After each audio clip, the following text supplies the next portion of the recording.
All right, welcome to the Citizens for Vallejo School Board Forum. Some of you were here this morning, or some of you were here earlier this afternoon for the City Council Forum, so I may be repeating some of this information, but bear with me for a second. My name is Paul Norberg. I'm the treasurer of the Citizens for Vallejo Political Action Committee.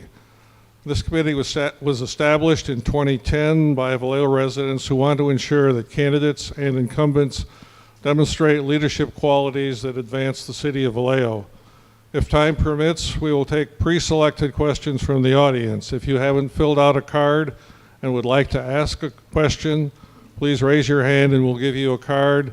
Make sure we get it turned in so we have all the questions. Before we get started, please turn off your cell phones if you haven't done so already. We are pleased to see that all of the candidates are here, with the exception of Berkey. Berkey Worrell had a prior engagement and was unable to attend. But Rusko Kayengang, John Fox, Tony Gross, Ryan Masano, Tony Abaldi, and Alan Yeep are all here. And Christy Gardner, I'm sorry. We would like to thank the Springbrook Masonic Temple for the use of their facilities for this forum, to Mark Garman for providing the sound and videotaping to the event, which will be available in a short while on YouTube. Our moderator this afternoon is David Cates. David is a 15-year resident of Vallejo who works for Blue Shield of California in strategic planning and has served as chair of the Economic Development Commission, president of the Vallejo Heights Neighborhood Association, and president of the Myra Theater Guild. David is passionate about improving our schools to make Vallejo an even better place to live. Today's forum will take about 2 hours and will end at 5 p.m. The questions were developed by the Citizens of Vallejo Board, and none of the candidates have been given the questions in advance. The candidates have drawn random letters to determine the order of their seating. We haven't pre-selected who will get which question. As time is limited, please hold your applause until all the candidates have made their closing statements, and boos are not acceptable. Our timekeepers today are Leat Metzenheimer and Jane Ferrier. Jane will flash a yellow card when you have 15 seconds remaining and a red card when time is up. Now let me go over the rules. Each candidate will have the opportunity to respond to 5 general questions plus 2 lightning round questions. All candidates will be given equal time. At the close of the general questions, there will be a lightning round. During this round, candidates will answer the same question, and each candidate will have 30 seconds to respond. As time permits, we will ask pre-selected general questions from the audience. All candidates will answer the same question and will have 45 seconds to reply. Time limits are firm, so please focus your answers on the questions posed. And please do not interrupt other candidates while they are speaking. Following the question and answer session, each candidate will have the opportunity to make a closing statement, and following the forum, audience members may meet with those candidates as they choose to. Now I'll turn it over to David to start the forum. Welcome, candidates. Beautiful afternoon in Vallejo, and I know each of you is very passionate about education in Vallejo, so I'm looking forward to hearing your answers to the questions. A couple of reminders. Stick to answering the question. This is not going to be a campaign speech or a rally and that sort of thing, and you will get closing statements to do that. If you are veering off of the question and going on to a different direction, I'll be raising my hand like this, which means veering. So that'll be sort of a warning to get back onto topic. So is that clear? Not each of you will answer every question, so we go in a random order. So I'm going to start with the first question, and that is to Ruskell. And absentee is a major funding problem for the district. What would you do to improve student attendance?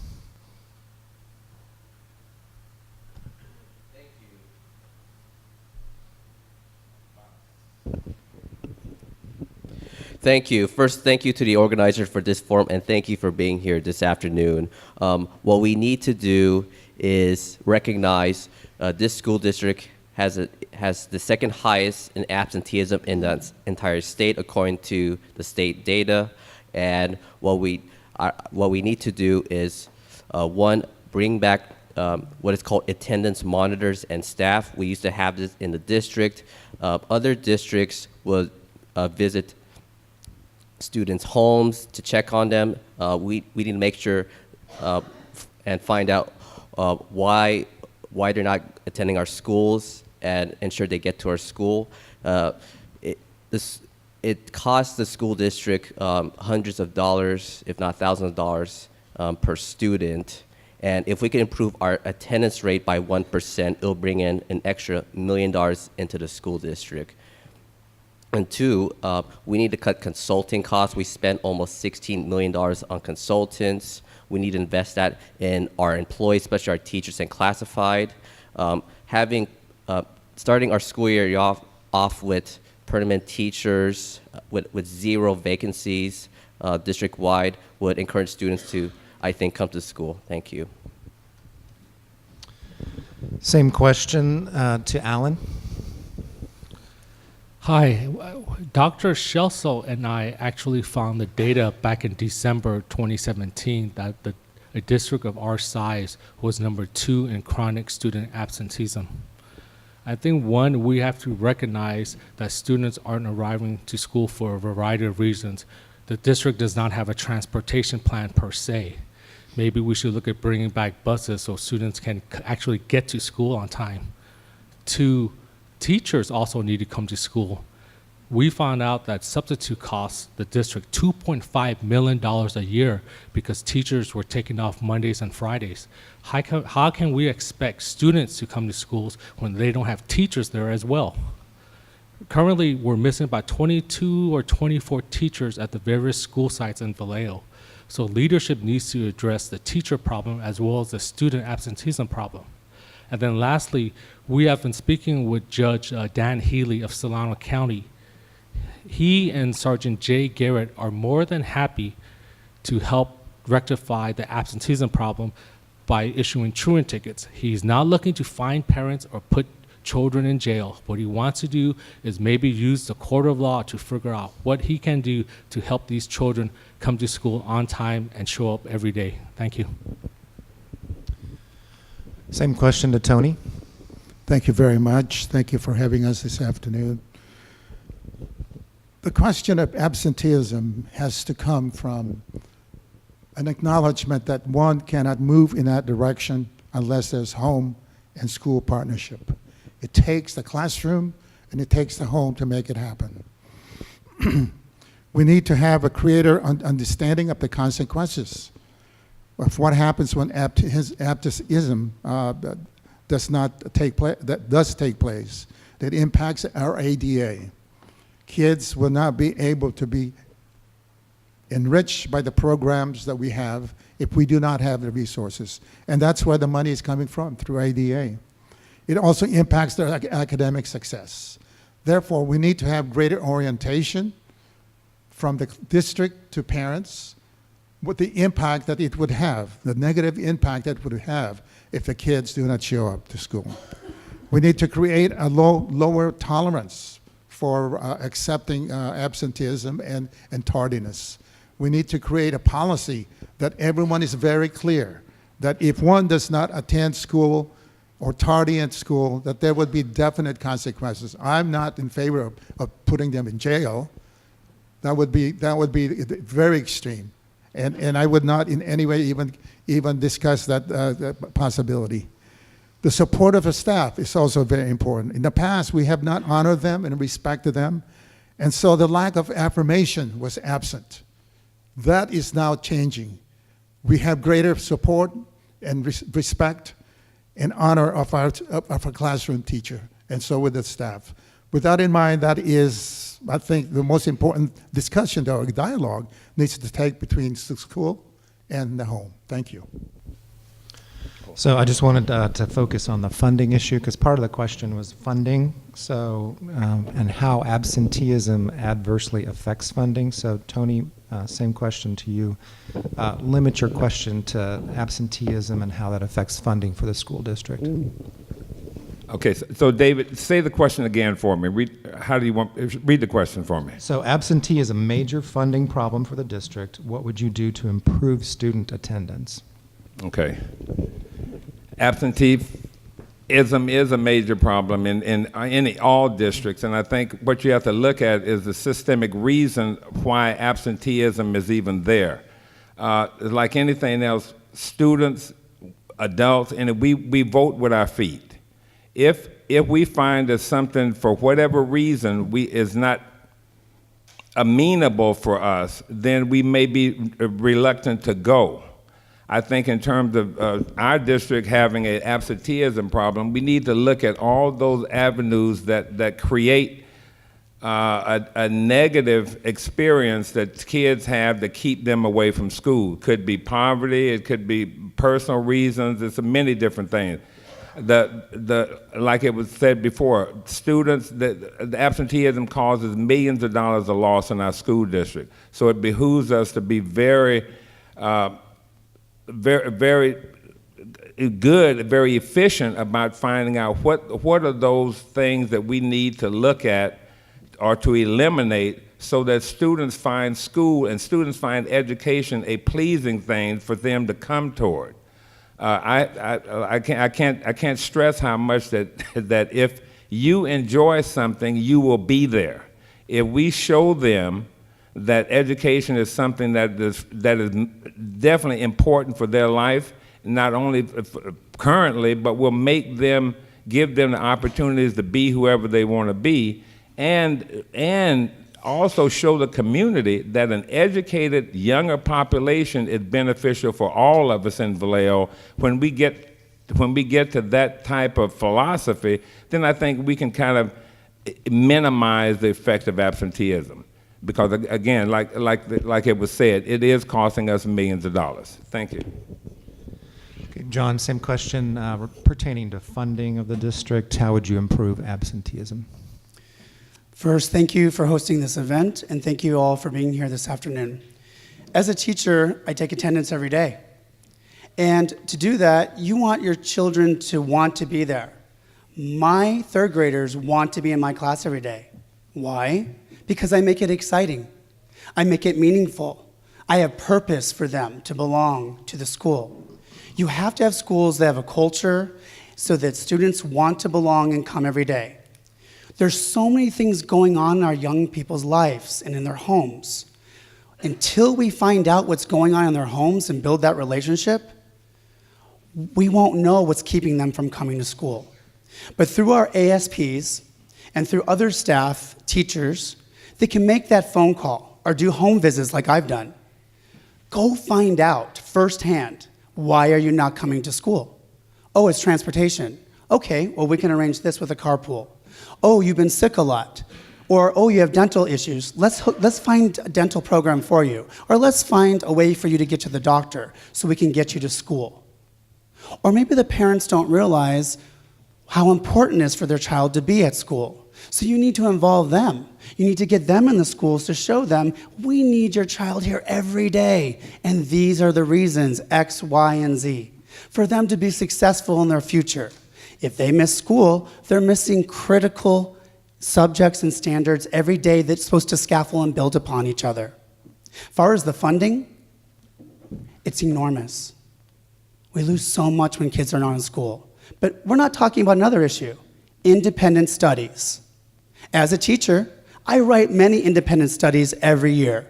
I have families that go away to the Philippines, to Mexico, to other countries for a month.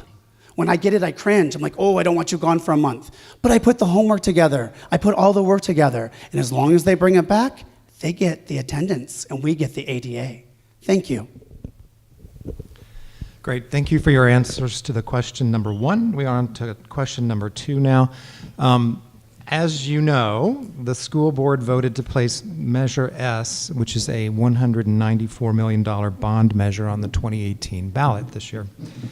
Do you support the bond measure? Why or why not? And that question goes to Christy first. Well, it's on the ballot, and I think that that is a positive for the community. The community can vote to determine whether or not they want to pass the bond. If it passes, then we have monies that we can use to take care of the maintenance that needed to have been done a number of years ago, to improve the infrastructure of our schools and to make the schools safer for our community residents and for our community students. I think that if it does pass, then I think that we need to prioritize the maintenance that needs to be done. We need to determine, do we have the staffing? Is that available to get the work done that needs to be done? And how are we going to dole out the money, basically, because we'll have the money to do so.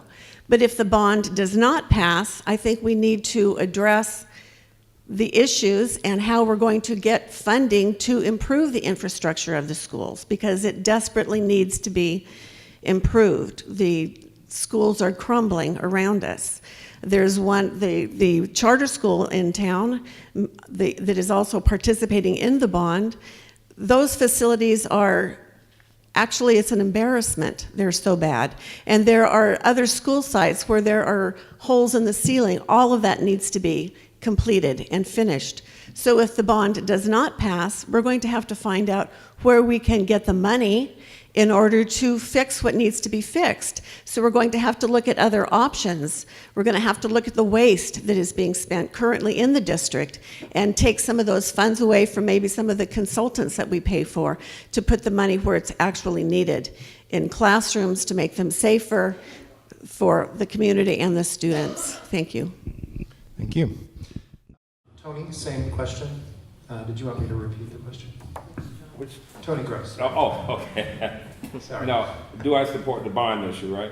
Yes. Okay, thank you. It's kind of amazing. Yes, I do support the bond issue. Like Christy said, our schools are in poor condition, and like I said, schools are in poor condition, and it goes back to that whole absenteeism thing. If you want somebody to come to your institution, your house, your whatever, you want your house to be pleasing. Even though I'm retired, I still work. I used to work for the district, and every school I'm in, and I've been about 5 or 6 of them, there's plumbing problems, there's roofing problems, you've heard it, there's HVAC problems. There are very structural problems that are ongoing, and most of the schools in this district, they're old. I was the principal of Bethel. Bethel was built 20 years ago at approximately $40 million. One school. Now, if we were to build Bethel again today, it would probably cost 80 or 90 million. One school. So when you're talking about facilities money over 27, 28 different sites, and as we're hearing, some sites are probably just deplorable, then it behooves all of us in this community to show our kids and anybody else that we value education to the point of this is what we have for our kids. Our kids understand our expectations. We put our money where our mouth is. If we want a better city, we have to pay for it. Our schools are deplorable. We need to repair them. We need to show kids that we expect you to do well in school. This is what you're getting. These are the instruments we're using to help you reach those goals. So I think it's a totality of all of us understanding that money will get us success partly if we do it correctly. Thank you.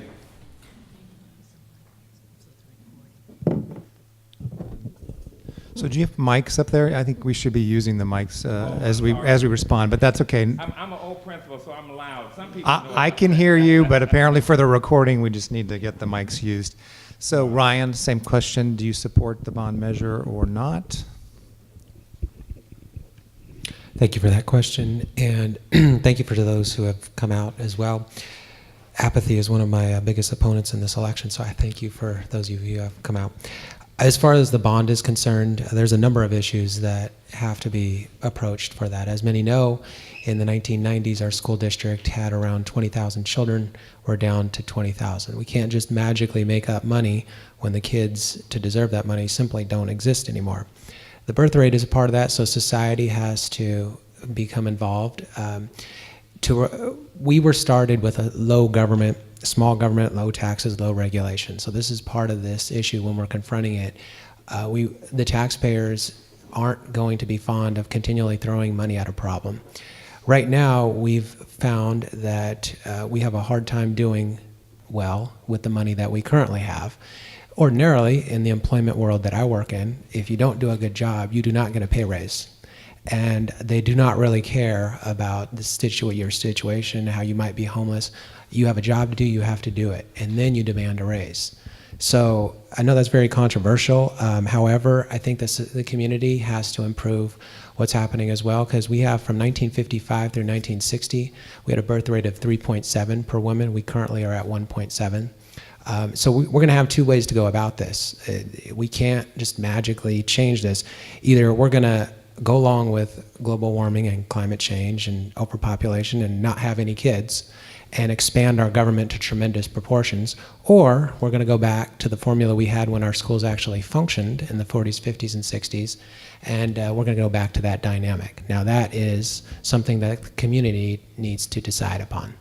That's all. Thank you. John, same question. Zahn, yes. Yes, I do support Measure S.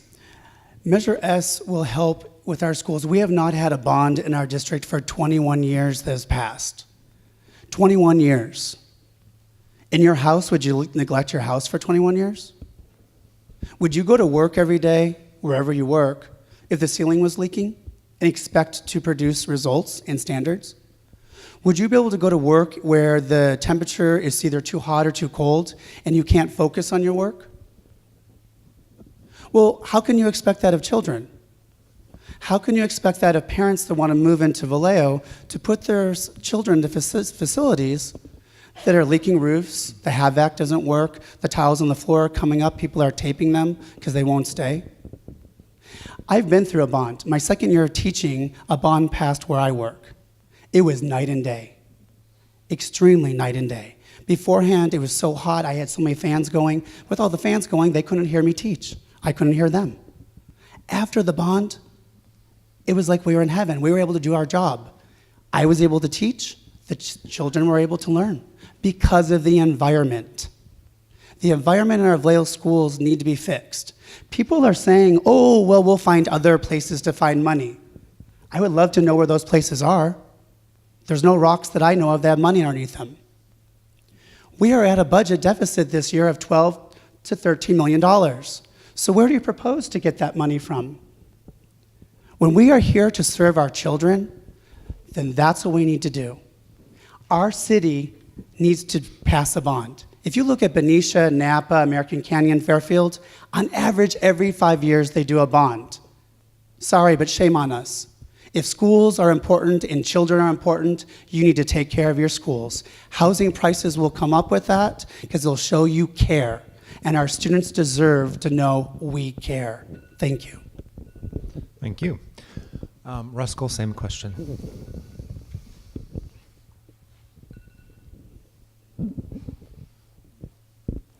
There are better ways to initiate school repairs. To place a bond of almost $250 million on a ballot is unfair to the taxpayers, especially our seniors and renters of those who have students attending our school. The state pays our school district on almost $10,000 per student.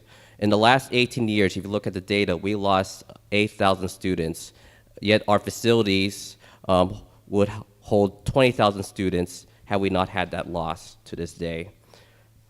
So earlier this year, in July, at a board meeting, I proposed to the board a smaller bond that would make immediate school repairs, as well as considering the factors that bridge tolls, water rates, sewer rates, garbage rates are increasing. I proposed a smaller bond of $110 million with strong accountability and strong oversight. And that particular proposal only required 55% of the vote, which would be much easier to pass today. Another way to fix for school repairs is if we could increase our attendance rate by 1%, it'll bring an extra $1 million into the school district. If we can improve our enrollment rates, it'll bring in millions more into the district. We can also look at other communities, such as San Francisco, where they passed a partial measure, which brings in a stable source of funding each year. I visited the maintenance department regularly and talked to the employees, and they keep lobbying me that we need more maintenance workers. It's unacceptable. We have 1 plumber, 1 welder, 2 painters, 1 locksmith, et cetera, to support 26 school sites. If we could implement those positive ways to fix our school repairs, we could afford more than 1 plumber, 1 welder, and rebuild our maintenance department. Thank you. Thank you. So that was question number 2. We're on to question number 3. The question is, what do you think is the biggest problem facing our school district over the next few years? And more importantly, what would you do to improve it? And the first person to answer that question will be you, Alan. Thank you. Actually, there's a myriad of problems facing our school district, but I think the main problem right now we have is the lack of high expectations. 60% of school-age children who live in Vallejo do not attend Vallejo public schools. Parents are voting with their feet. That is telling you something. They do not have confidence in our schools. Currently, we lost 550 students from last year to this year. Also, as Mr. Fox and Ruskell mentioned, we have a $13.1 million deficit. This school district needs to come up with a plan and a change of culture. We need to budget properly. Right now, there's no technology plan, there's no transportation plan. We need to educate our children. The number 1 goal of this school district should be educating our children. We need a qualified teacher in every classroom. There seems to be, I've spoken to many parents about why they have left this district, and the biggest question that biggest concern they had for me was that they do not think their children are being properly educated. That's their main concern. So we have to bring confidence back to the school district. Parents have to feel that their children are safe and being educated.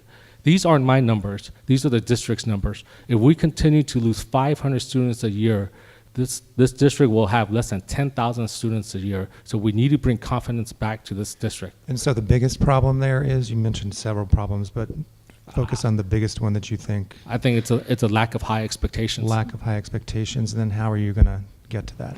1, we need a leadership plan. 2, we need to have a qualified teacher in every classroom. We need to support our staff. We need to spend less money on district administration and put more money back in the school sites. Okay, thank you. John, same question. Biggest problem, and then more importantly, what are you going to do to improve it? All right, well, the biggest problem, unfortunately, we have a lot of things to address. But the biggest problem I see is the looming $12 to $13 million deficit that's going to happen this coming year. That is going to hurt so much with programs. It may even have us close a school. And we even have charter schools coming in, and if there's one that's right now being talked about, that's another $10 million. Another $10 million on top of the $12 to $13 million we have. I cannot imagine having to cut $23 million. So charter schools coming in, the amount that we do have to cut, I see that as the main threat or the main issue that's happening right now. Other issues that are happening or that will happen with those cuts, we need to address keeping staff. But if we don't have a bond that passes, again, why will teachers want to stay working here when the environment they work in is not safe for them or for students? When they can go to another district and get paid a lot more. So we need to figure out how are we going to keep staff here in Vallejo. The way we need to do that is through respect, leadership, role modeling, and with Dr. Clark, I see all that. It's been so refreshing this last year. But we need to address another problem. If we expect leadership, then we better expect our board members to behave properly. We better expect our board members to be able to role model. Because when I'm at meetings, which I have been for 3 years, most all of them, I have children sitting next to me, and they are seeing adults argue and attack each other. It is beyond disgraceful. But As an educator, the biggest problem is the funding, is that correct? yes, correct. And then your solution to that would be to support the bond measure, is that correct? The bond measure would just be one aspect for facilities, because the bond only is for facilities. Addressing our ADA, and also because I'm involved in 4 different boards in Vallejo, bringing in our businesses to support and adopt our schools. Thank you. Thank you. Ruskell, same question. Single most important issue facing the district, and then more importantly, what would you do about that? The top 3 issues facing our district is attracting and retaining our employees. Single most important. That's the single Is that most. the single most? Okay. That's the top issue. And then what would you do to help with that? When I started on the school board almost 4 years ago, I recall the administration putting on the agenda a pay raise.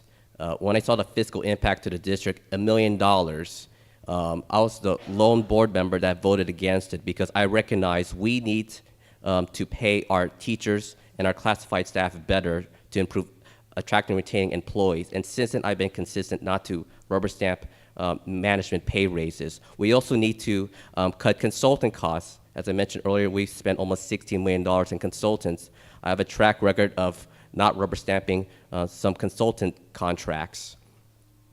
We also need to ensure our board priority is we start the school year off with 0 teacher vacancies in the classroom district-wide. I talked to an assistant superintendent from West Contra Costa Unified where they started their school year off with 0 vacancies.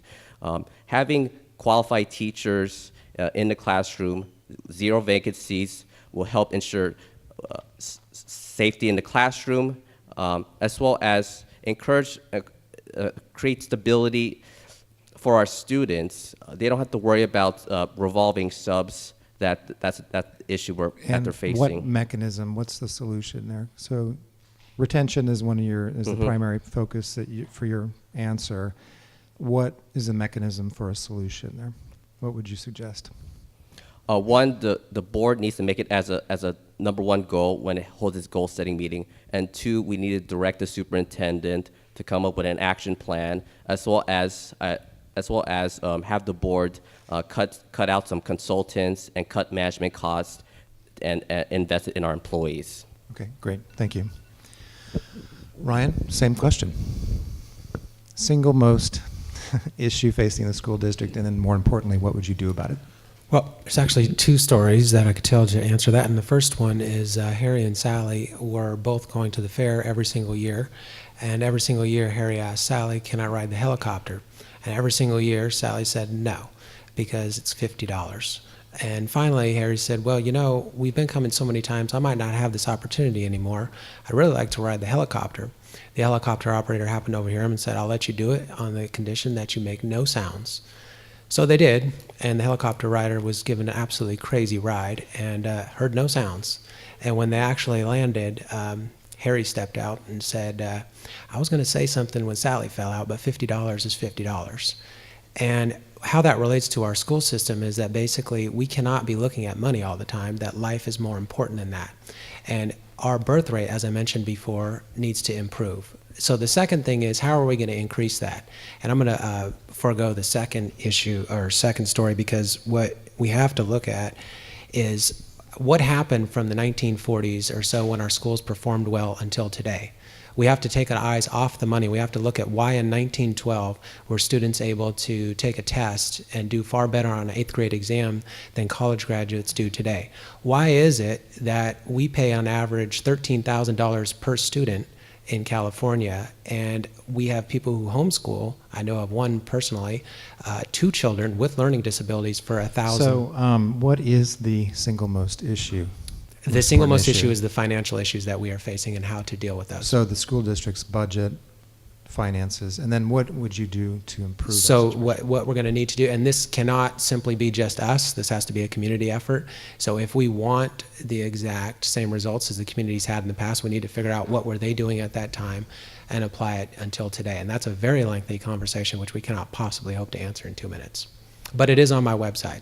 Okay, thank you. Christy, same question. Thank you for this question. There are a number of issues facing the district, but I honestly believe that the root cause of all of this is the attrition of the students in the district. Our enrollment has fallen since I left the district in 2000 to when I came back. There were 20,000 students in the district. There are currently 12,400 students in the district. That equates to money lost every year. I think we need to improve the safety and the reputation of safety in our district, because I think that the perception is much greater than reality. And I also believe that we need to close the achievement gap to get families more trusting of the school communities in Vallejo, so more people, more families will want to put their children in Vallejo schools. I think that hiring teachers is another area that goes to this. When teachers feel respected and they feel as if they have a say in the classroom, they will stay in the district. That's another issue, but I really believe that enrollment and focusing on enrollment and focusing on safety in our schools, and also closing the achievement gap by having high standards, those qualified teachers in the classroom, and making sure that students are in their seat by checking up on their attendance. Those are the issues that are going to bring money back into the district. Great. Thank you. Thank you. That was question number 3. We're on to question number 4. And Tony Ubaldi, you're going to be getting the first answer to this. And the question is, our district has a shortage of teachers. What needs to be done to recruit and hire qualified teachers?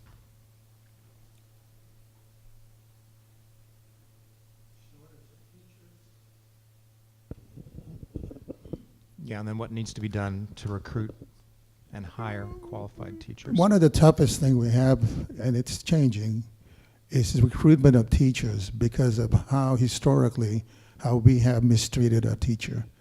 We have given them disrespect, dishonor, and the words, it's a very, very small community. Words get out there. And that is changing. The leadership of our VA has helped immensely. And the hiring the new superintendent has brought tremendous change to culture. One of the things that I want, if I was asked the question about the absenteeism, a good example is Jesse Bethel. Jesse Bethel's attendance has maintained a tremendous growth because of the change of culture that's taken place. And that is precisely one of the ways we can solve that. Same thing with our teachers and staff. We need to give them the honor and the respect that they are due. The other thing is place where we recruit. We need to recruit a broader outreach. Normally, we reach out to UC, Davis, San Francisco State, Stanford, but we do not reach out to communities such as the Black historical colleges, as an example. We do not reach out to various communities that have people of color and people who are sensitive and aware of the culture that we have in our community. We are very diverse, but the resources we have is very limited. So therefore, we need to honor and respect the teachers so that we create that tremendous morale that they need to show that they are honored and respected. Thank you. Great. Thank you. Ryan, same question. Shortage of teachers in the district, and how and what needs to be done to recruit qualified teachers to come to our district? Thank you for that question. And I believe birds of a feather flock together, and excellence will attract excellence. So I think improving upon the 70% of students who are leaving the 12th grade, not being able to do math and English at the 12th grade, that will be a huge part of attracting teachers. I think also there was a proposal that I broached earlier is college right now is the biggest business in America at 1.5 trillion. So probably trying to put together some sort of merit-based test where teachers who are capable of doing the work of a teacher are able to become a teacher without paying the sometimes ruinous costs of college. I think that's another option that can be explored. The other thing is making the environment safe for a teacher to want to be there. When we have kids biting teachers and attacking them, things that I never dreamed of doing, and most of us never did either, we have a serious cultural issue, and few teachers are going to want to be in a classroom where they're under attack constantly. This is another community issue because studies have shown consistently that kids academically and disciplinarily will perform far worse in a classroom if they do not have a father at home. The rates of fatherlessness have dramatically exploded over the past 50 or 60 years. This is not something that the teachers or us on the school board could do anything. This is a community issue. The last issue is if we're going to attract teachers, we need to improve behavior. France, the entire nation, just banned cell phones. I think that would be a very good idea for us to explore, considering the fact that Silicon Valley does not allow a lot of their own kids to have cell phones or laptops. We have to ask ourselves, why is that, and act upon it. Great, thank you. Christy, same question.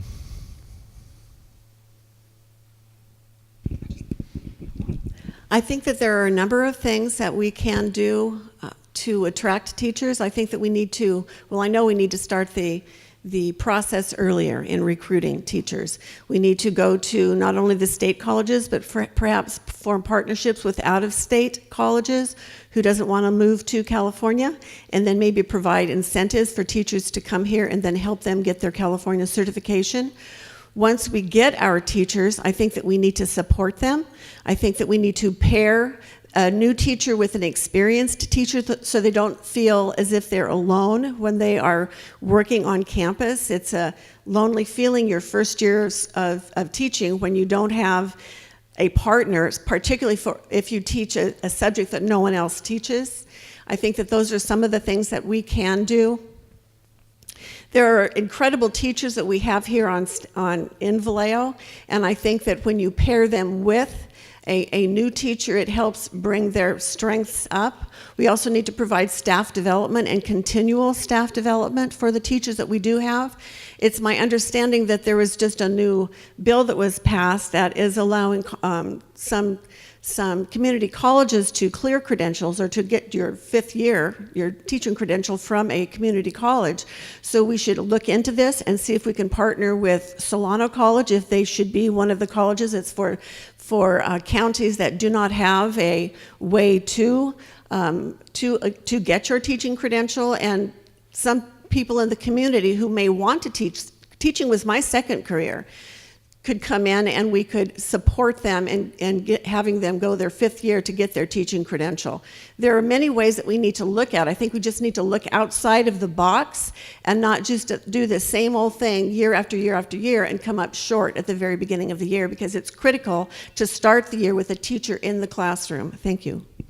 Thank you. Alan, same question. Well, first of all, maybe we should look at paying them more. We should look to support them and supply them with the tools they need to succeed. Right now, our retention rate of first and second year teachers is abysmal. I believe 50% of all first and second year teachers in the district leave the district after their first or second year. Also, we have to look at recruiting, not just from the Bay Area, but also in other places in the country. The district right now has about 3 or 4 underutilized school sites. Grant Elementary is boarded up and empty. We have Factory OS here on Mare Island. We could build modular housing and apartment buildings to house teachers that we're bringing over from other parts of the country. Or we can also look at housing some of the homeless students who need a place to live. You know, I think both the teachers union and leadership need to work together to see why, A, we cannot recruit teachers, and B, what's causing them to leave. One of the issues I've had with this district for the last several years is an inability to recognize problems, admit to those problems, and try to solve them. So if teacher recruitment or retention of teachers is a problem, we need to talk to those first and second year teachers who have left. Thank you. Great, thank you.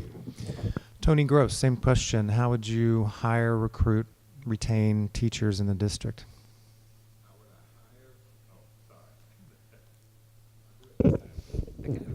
How would I hire, recruit, and retain teachers in the district? Due to this shortage, yes. Okay. First, let me just start off by saying this. I've been in this district for 30 years. I came with a special ed credential, and those of you in education know a special ed credential are like gold. I had a chance to go any district in this area that I wanted to get a job. I chose Vallejo because at that time, Vallejo had a state-of-the-art professional development department, and some of you may remember that. I came to Vallejo for that. Not necessarily for the money, and although there was some district that paid me a few dollars more, but I came for the educational improvement for myself. I saw a district that believed in that. I saw a district that was part of their values. And you talk about recruitment, hiring, and all that. And everything that everybody said is good, but you get people here by enticing them, by showing them that we can improve your professionalism. And we have to start in this district all over again from the top, meaning the superintendent and the board has to share a philosophy of professional success, which also translates into student success. I've been, like I said, been in the district 30 years and been to hundreds of board meetings. Once we lose sight that we are here to improve the lot of kids and to help the total surrounding of that improvement mechanism, then people are not going to be interested coming here because they want to know what am I coming here for? You know, I think we can recruit teachers or anybody else to come to this district and work if we show them we have high professional standards and we believe in excellence for everybody, and we will support that all the way. Thank you. Thank you, and keep the mic, Tony, because this next question is coming back to you. Oh, We're gonna I stick get two with in a you. row. See, you were Yeah. missing me before. I was feeling really kind of bad. And all of you are doing great. I just wanted to mention that. We're getting close to halfway through. So the question is, and we're testing your understanding of school districts and charter schools in this question. So the question is, what is your understanding of the differences between private charter schools and district public schools? So that's the first part of the question. The second part is, do you support additional charter schools in Vallejo? Okay, thank you, David. Okay, the first part of the question is, what is the difference between private charter schools, meaning independent charter schools? Yes. Okay, and public schools? Yes. The difference is the independent charter schools has fewer legal requirements than a public school. The other difference, and that's a big difference, and because that talks about the way they instruct kids, the instructional mechanism, the way they can hire people, their qualifications. All of these are a bit more liberal, as it were, than it is for a regular public school. A public school is governed very strictly by the state ed code, and it has to go by that. That's how it's run. A charter school, although it's governed by the state of California, they have their governance is a bit more a bit more open, a bit more liberal for them than it is for a public school. They're able to also teach kids and they also receive the same money. If my kid in Vallejo goes to an independent charter, they receive that money. And they're sometimes able to teach them because they can put more in the classroom. They can give them a little less of resources. And many times those kids will still respond because of the abundance of support those kids have coming to those schools.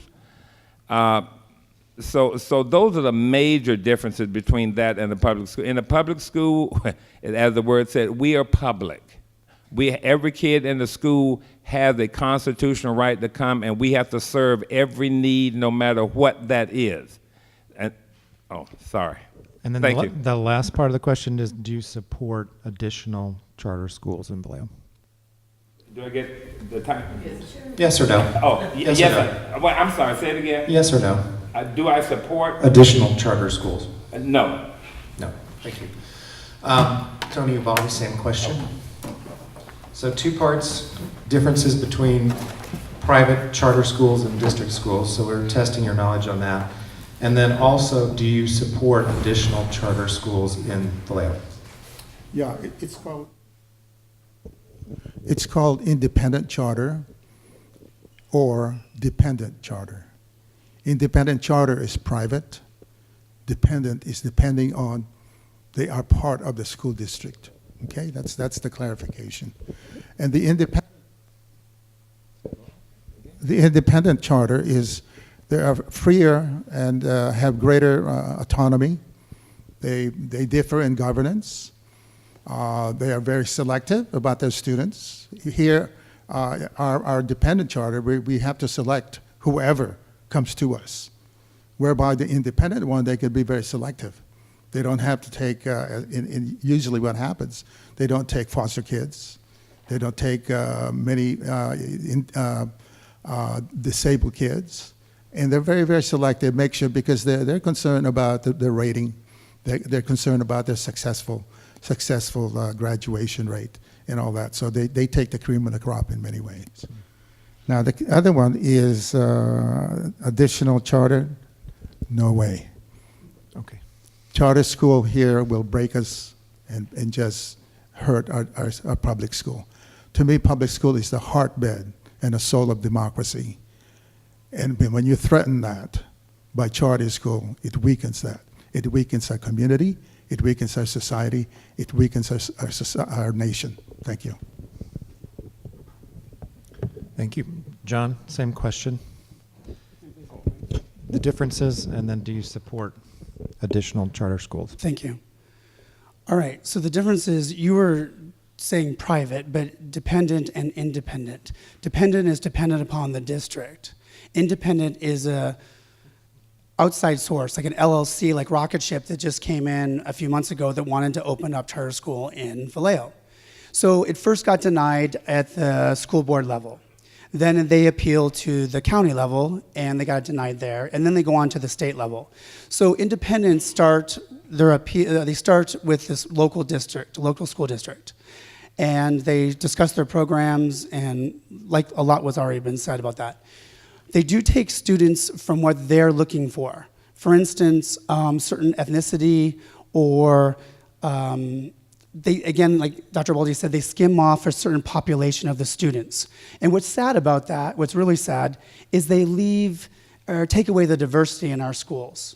And unfortunately, it also leaves more at risk for us to deal with because you take away a whole population to another site and you're left with kids that it's not balanced properly.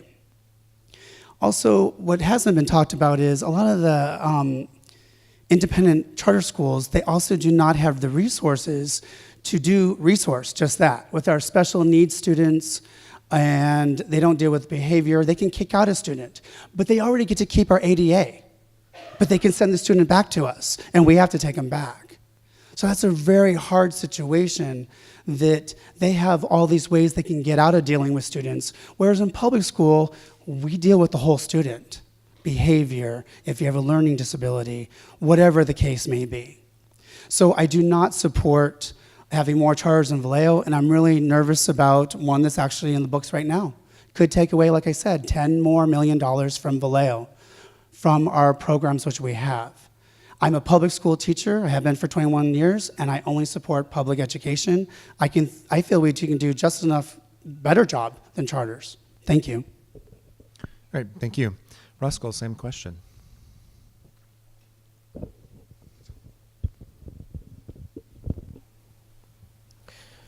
Independent charter schools, they have their own board, their administration, whatever application they submit to the school district or to the county office of education. If they get approved, that's what they will follow. in addition to the charter school law. A dependent charter school, which is like Vallejo Charter School, they're part of the school district, they're represented by the teachers union and classified union, and they're overseen by our school district administration and our board. What we need to do is support our neighborhood public schools. We need to address the issues of attracting and retaining our employees, ensuring all students and employees are safe, addressing our attendance issues, as well as academic achievement. Once we fix those issues, charter schools would not be a problem in this community. I support legislation that the governor recently signed to stop for-profit organizations. Also, I support additional legislation such as having independent charter schools subjected to the same rules that we school boards follow, the Brown Act, which is the open meeting law, as well as the public records requests, because transparency is the key to our democracy. And finally, we need to call upon the city on restricting certain types of charter schools being built in commercial zones. Other communities have passed policies where whenever a for-profit charter school comes in a commercial zone, reuses a commercial building, the downside is it erodes the tax base because they don't have to pay taxes, and it overall hurts our community. So we need to call upon the city to pass such a policy that others have passed. Thank you. Great, thank you. Ryan, same question. Differences between the two types of schools, and then do you support additional charter schools in Vallejo? Thank you for that, David. And with that, I would start off by saying I don't want to exclude charter schools just because they're taking our money, because I feel when we attain the excellence that we are capable of as a school system that we once did have, charter schools will become irrelevant. So studies have shown that when parents have the most say in their child's education, their child's educational output is explosively improved. And so I think we should take advantage of that, because the more parents have a say in this, and as we can tell from the turnout tonight, out of a city of 120,000, we could do better. And so I think the more that that's encouraged, we'll have more and more excellence. But I did want to reference too, the school system that initially started in America, we taught our kids how to be good citizens first, and then we educated their minds. We recognized back then, as we do not today often, that if you educate the child's mind but not their morals, you create a menace to society. And so we have too many of those running around, and we can't afford to have more.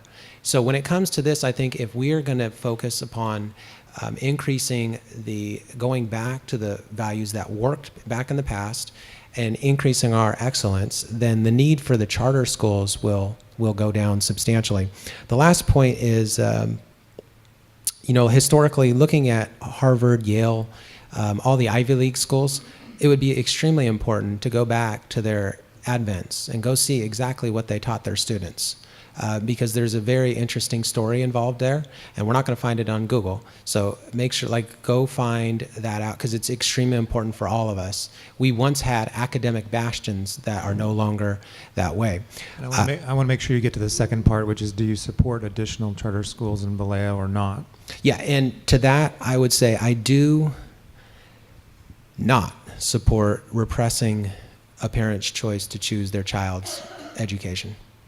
And does that mean you're in favor of additional charter schools for choice, or does that mean that you would rather work with the existing? If in the parents' wisdom they determine that a charter school will give them better results than what we currently have, then I support the parents. Okay, thank you. Okay, we're on to question 6 now. And the question is, do you believe the current time and location of the school board meetings are well suited for community participation? Why or why not? And the first person to answer that is going to be John.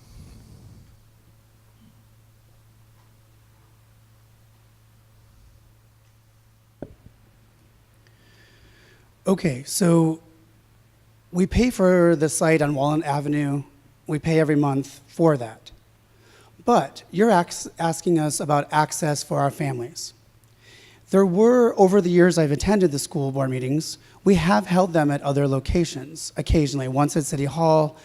I think, personally, it'd be good to have them at the local schools and rotate, because then the parents, after school program, they can easily attend the meeting. Whereas now, parents are so busy just trying to commute home from wherever they work. So the time factor to get there at 6 o'clock, and then if their students are involved in sports or music or anything else, it's hard for them to attend. But one thing I do like, no matter where we hold the meetings, is just like today. In this age of the 21st century digital age, it's online. So no matter where you are, you can be in Hawaii. You can be on vacation wherever you want. You can be watching the school board meeting. And then, this other great thing, digital, you can email the 5 board members or anyone in the school district and ask your question. I see something was asked tonight at the school board meeting. I would like this answer. Click email. So, yes, we need to have more access for parents that don't have transportation to be able to get to Walnut Avenue and on Mare Island. But there's other ways we can also get it to them. Most people have a smartphone, so they can watch it on their smartphone. Or, like I said, we can rotate the meetings across Vallejo at the local sites. So I hope I answered your question. Yeah, I think so. Roscoe, same question. Do you believe the current time and location of the school board meetings are well suited for community participation? And then why or why not?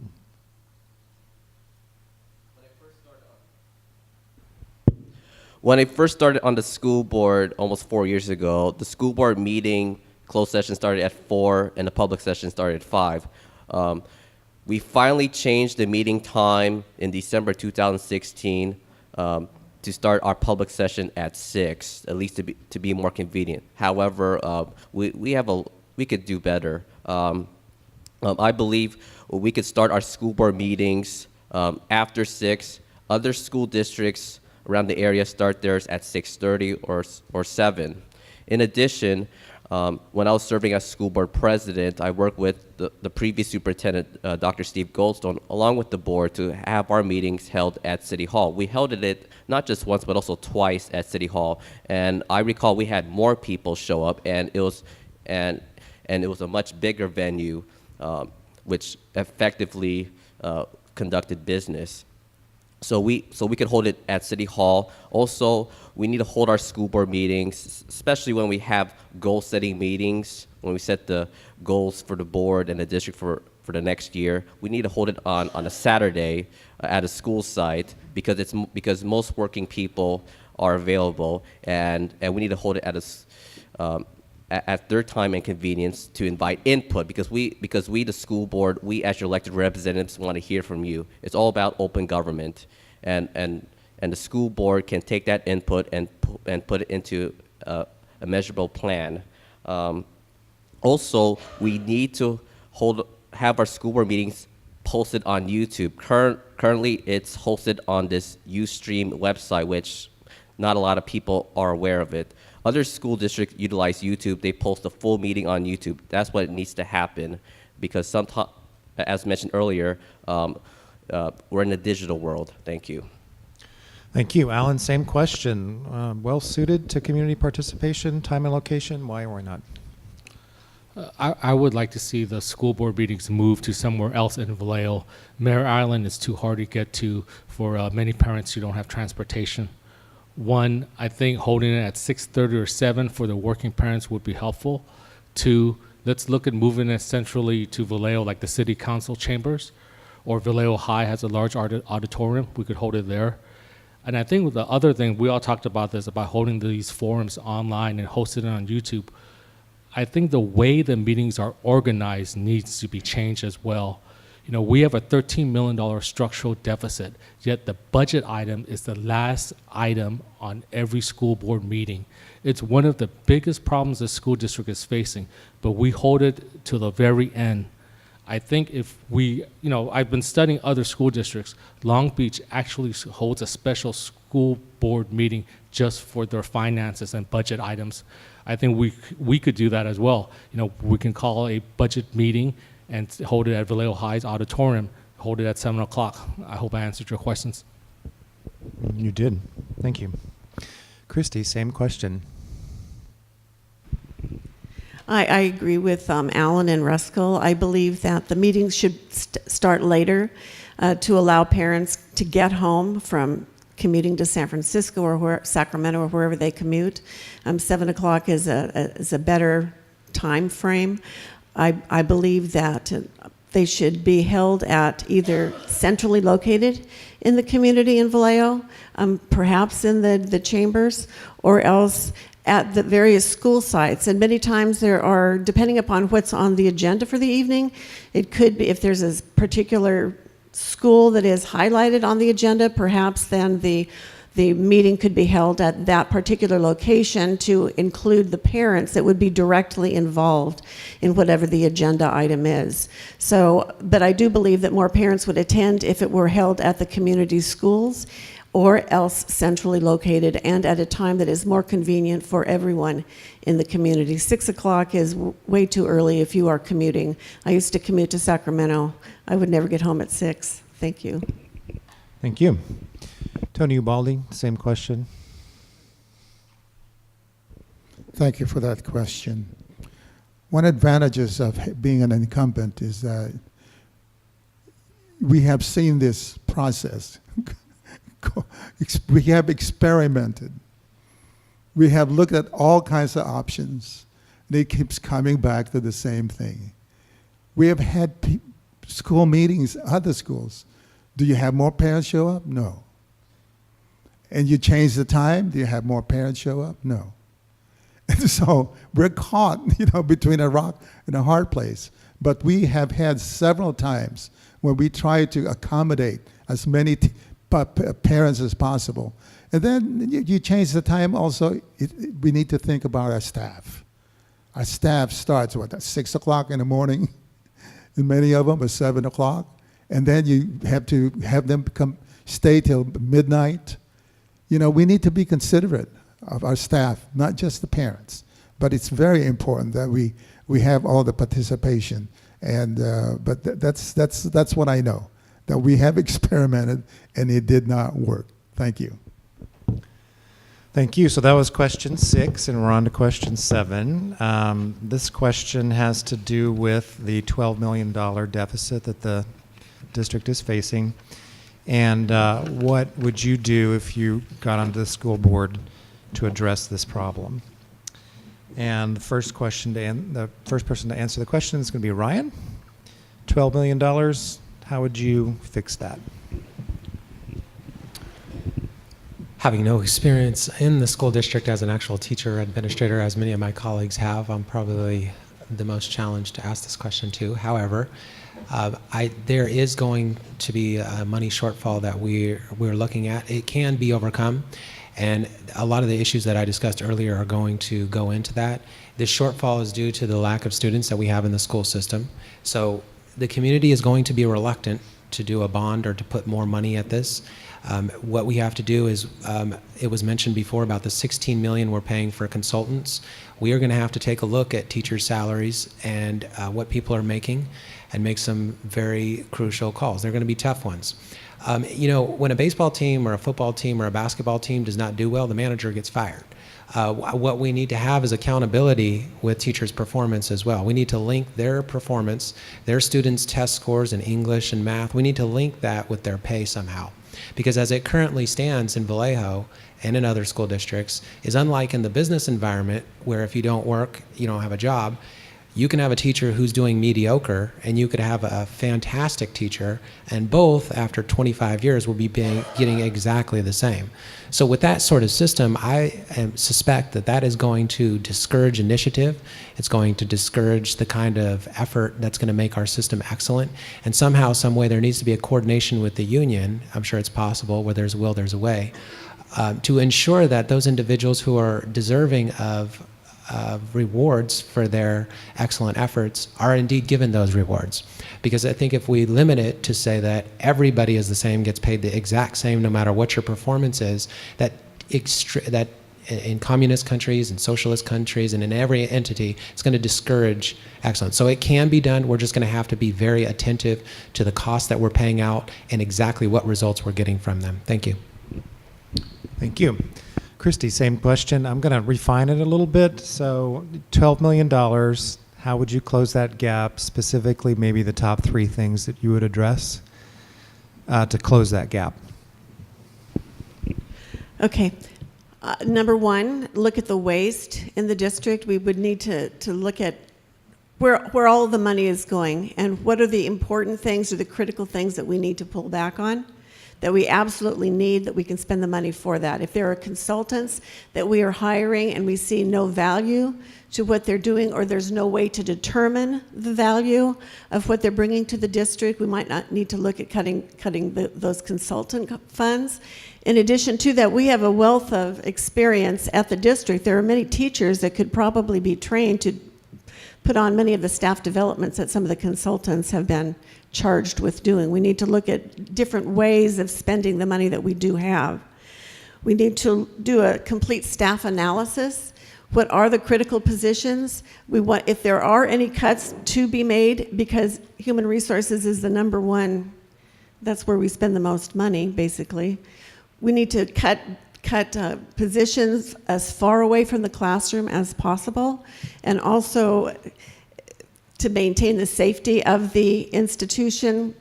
Keep that into mind when we are cutting positions, if that needed to happen.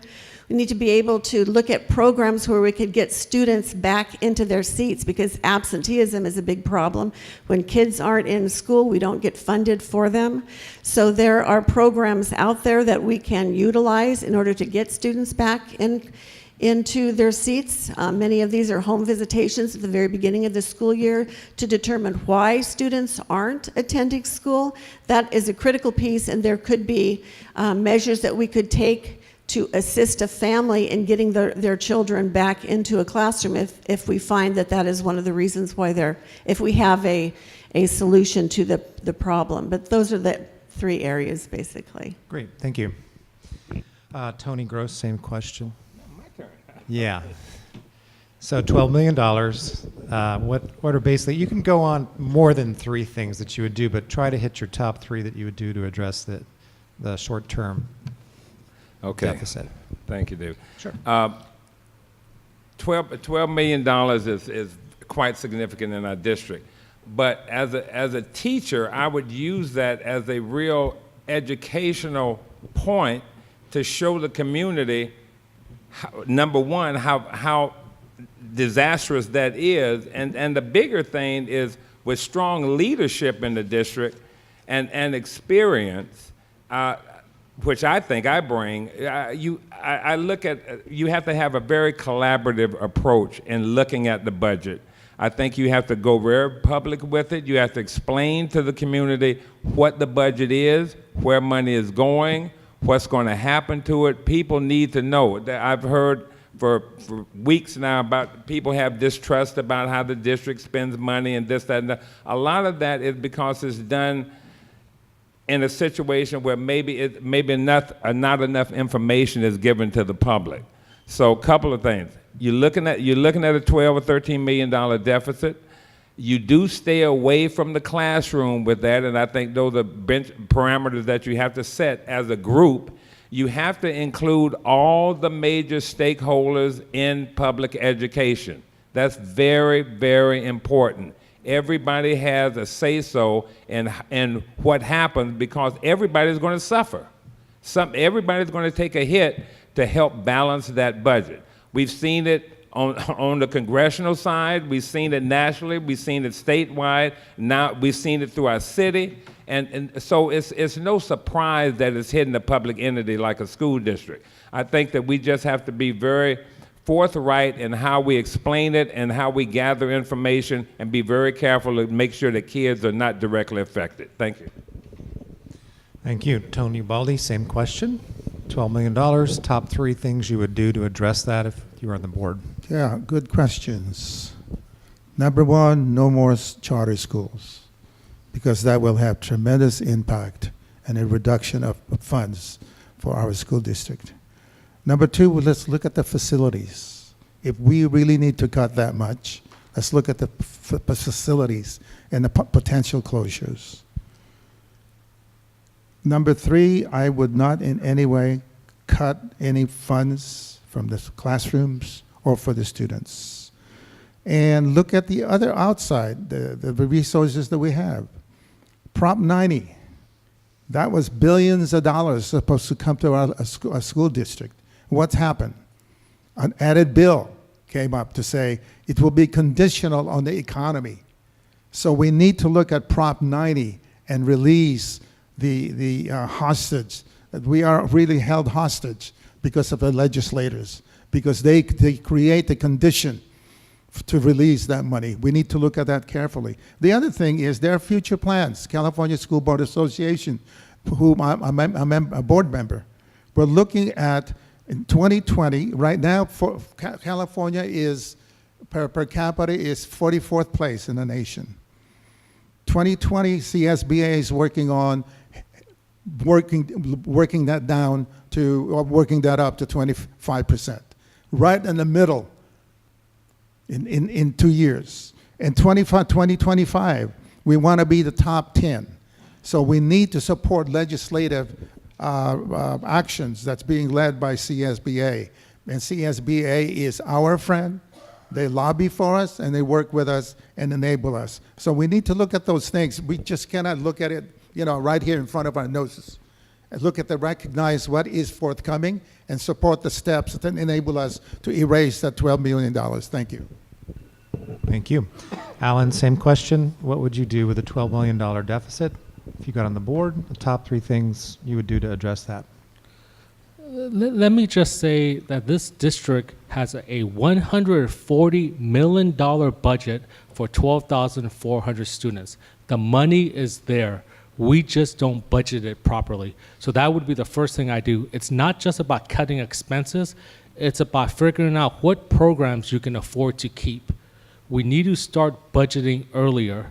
This district has had a history of poor planning. In my world, there's an old adage, if you fail to plan, you're planning to fail. We cannot wait until March 15th to announce layoff notices. We need to start budgeting earlier. I'm on the district's budget advisory committee, so I probably know a little bit more about the finances and what's going on. Both Christy and Rusko were correct. The state auditor has come in here and said we waste a lot of money by putting people in positions they are unqualified for and then hiring consultants to do their jobs. That's $16 million a year. If we just reduce it by 50%, that's $8 million you would put back in the school sites.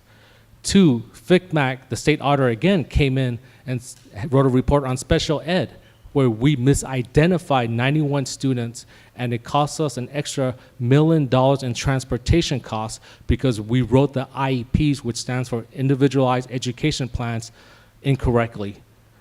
This district has money. We just don't budget it properly. So one, I would start the budget cycle earlier and review the finances. Two, we need to stop the waste. When I got involved with this district about 2 years ago, 3 years ago, I asked them for a technology plan. They did not have one. I asked them for a purchasing policy manual. They did not have one. We need to put proper people and procedures in place to budget the money properly. Thank you. Thank you. So we have one more question before we go into the lightning round. We're going to go into the lightning round, which is just 2 questions, and then you'll have closing statements after that. So how are we all feeling at this point? Good? I think we've got some great answers. I just have 2. Oh, sorry. And then we have audience questions as well. Sorry. So the last question before we go into the lightning round is gets at your community involvement here in Vallejo, and I'd like to have 30 seconds each to talk about what you've done in the community. I've been on the Economic Development Commission. I've been president of a neighborhood association. So typically people that are invested in their community are involved in their community. So we can go left to right. Rusko, would you want to start? 30 seconds, please. I served on the Vallejo Youth Commission, started almost 8 years ago. Then I served on the a college board after that. Then I came back to Vallejo. I've also served on the Better Vallejo Steering Committee to support our LGBT community members and causes. I also, as your school board member, whether it's at a city council meeting or the Air District Board meeting, I raise concerns about my community, the people of Vallejo, about their concerns, because especially environmental justice concerns. Thank you. Thank you. Alan? I'm the VP for our homeowners association. I got involved with the city in terms of negotiating our landscape maintenance district fees. I'm also the head coach for my girls' 5th grade volleyball team. That's what I have the most fun with. I'm also a volunteer on the school district's budget advisory committee, where I've been trying to advise them on how to deal with their finances. Thank you. Great. Now, yellow means you still have 15 seconds left if you want to keep going. So just a reminder there. Tony? Yeah, before I was a school trustee, I was the oversight chairperson of the Measure A. And we had $133 million, okay? At the end of that program, we had $185 million. We raised another $55 million to raise that. Just want to make sure that you know that. 24 years of service with the police and firefighters chaplain. Area Agency on Aging, 16 years. Better Coalition for Health, about 6 years. Filipino community, about 20 years. Piscinayon, about over 20 years. Okay. Any more? Thank you. Only got 30 seconds. Tony Gross. I'll keep within my time limit, too. I'm a member of Mega Sci-Fi Fraternity. I'm also a member of the NAACP and part of the committee, Political Action Committee. I worked on the Measure S Bond Committee. I've been a member of the WAS, Western Accreditation School Committee, and that's it. Thank you. Still got 15 if you want to keep going. I know. That's what I'm here. John? Okay, I've been on 5 boards here in Vallejo. I'm currently on 4. I'm the president of my Seascape HOA community for 15 years. I've been on that. I'm a member of the Glen Cove Community Association. I'm on that board. Vice chair of Stonewall Democratic Club. I'm on the board of the Central Democratic Club here. I volunteer at the Humane Society for years. Love that. Solano Pride. I've done Fighting Back. You see me being Santa's helper with the Mad Hatter Parade the last few years, right there with him in the sleigh. Actually, Bug Campus fire hydrant. What else? July 4th, member of NAACP and Measure S. Okay, Christy, 30 seconds. Go. Okay, coming back to this community 3 years ago, I've been out of touch for a while, but I do participate with my church activities and some of the community service that they do there. And I also substitute teach. Once a teacher, always a teacher. And I like working with young people and listening to them to see what their needs are. They are our future. And God bless every one of them. Thank you. Ryan? I'm a former member of the on the board of the Global Center for Success, which helps the homeless. As the eldest of 18 children, I had my hands full with quite a few other activities for quite some time. So it's only recently that I've gotten other things. I volunteered in a literary program, gave thousands for books in the schools, helping kids to learn to read, and personally read with at-risk kids. That's pretty much what I've done. Great, thank you.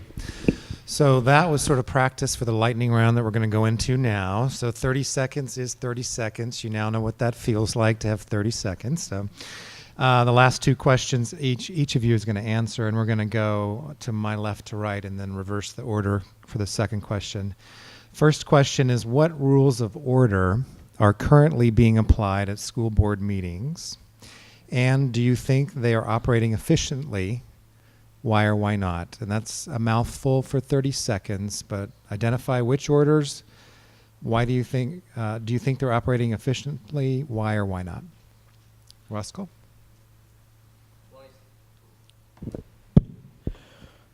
In my first year on the school board, I joined the school board governance committee to set up much needed structures and rules, because even before I started on the board, there's been issues with the board where people felt like they did not have a voice. Right now, the board is just not upholding what was adopted by the governance committee. We need to elect board members who will follow the bylaws as well as the governance committee's rules and procedures. Thank you. And what are the rules of order? We adopted some team norms. Act with dignity and professional. Be positive about the outlook of Vallejo. Treat each other with respect and dignity. Okay, thank you. Alan, same question. Well, the board's supposed to follow the Robert's Rules of Order, but apparently they don't, because if you watch it on video, it almost seems like a wrestling match. The school district should be talking about, the education of our children, the needs of the district. That's what they should be doing right now. There appears to be no rules, even though they are supposed to be following Robert's Rules of Orders. Thank you. Formally, it's called Robert Rules of Order, but right now it's free for all. Why? Because I feel that leadership is more focused on their own personal agenda versus the agenda established and approved. Thank you. Still got 15 if you want to remember. Yellow just means 15. Please read the question again. I for know me. she scares you, but She does. okay. What rules of order are currently being applied at the school board meetings, and do you think they are operating efficiently? Why or why not? Okay, I have no idea what rules they're following by because I think it's bedlam. Are they? Obviously, they're not being efficient, and that's one of the main reasons I'm running. We have to bring efficiency and a high level of performance back to the board if we expect it to go down to everybody else. Thank you. She did it again. John? Like I said, I've been going for about 3 years, and currently, as far as I know, they're using Robert's Rules of Order, and I'm not seeing the code of ethics. I'm not seeing civility. I'm not seeing a lot of things that adults that ran for office are expected to behave as adults. Again, they're not being role models for our young people. It starts at the top.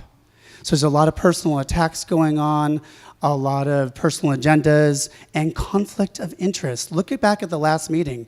Most of the last meeting was about conflict of interest. Thank you. Christy, same question. It's my understanding that they use Robert's Rule of Order. I've not seen that. There are people that try to follow the rules. There are other people that do not follow the rules. There's no cohesive unit going on here. It is just kind of bedlam. Everyone needs to agree that they can agree to disagree and be civil and show professionalism. That's what being a board member is all about, being a role model for the community and being the professional self that you are in order to get order. Thanks. Thank you. Ryan, same question. I think, well, it's Robert's Rules of Order, but I think, the golden rule works out pretty well too, and that doesn't mean he who has the gold rules either. But I think disagreement's not always bad. This nation started off with a lot of disagreement, and that's not a bad thing. So we can agree disagreeably. We just simply need to make sure that when courage is going to be called for, we can't be spineless wimps and just wilt just for the sake of agreeing with everybody. We cannot prostitute truth for unity. So keep that mic on, Ryan. We're going backwards. You get the second question first, and that question is, should there be term limits for school board members? Why or why not? That would be a question I would submit to the voters. As for me, I think term limits have their advantages and their disadvantages. I think it would be actually a good idea, and I would come down on the side that I'm in favor of that. From the times that we've seen people with term limits, sometimes they go on and do things that far beyond the scope of their work. I can think of one president who was president for 4 terms, and I don't think that was good. Okay, thank you. Christy, same question. I think there should be term limits. I think that when you are on the board and you're effective, I think that's one thing, but many times people stay on the board and there is no effective result from their being on the board, and term limits could very easily apply so that they would no longer be able to either continue or run in future elections. But I believe that term limits are necessary. You can get a board going so people can step in and then kind of take over in a positive way. Okay. John? I do agree there should be term limits, just like at our national level. We have some places like the county office where someone could be on the board, or the community college, sorry, for many, many, many years. I feel that when you have new people come in, it changes perspective and it brings new dynamics to a board and helps run the board in a better way. So I think there should be terms. Thank you. Thank you. Tony?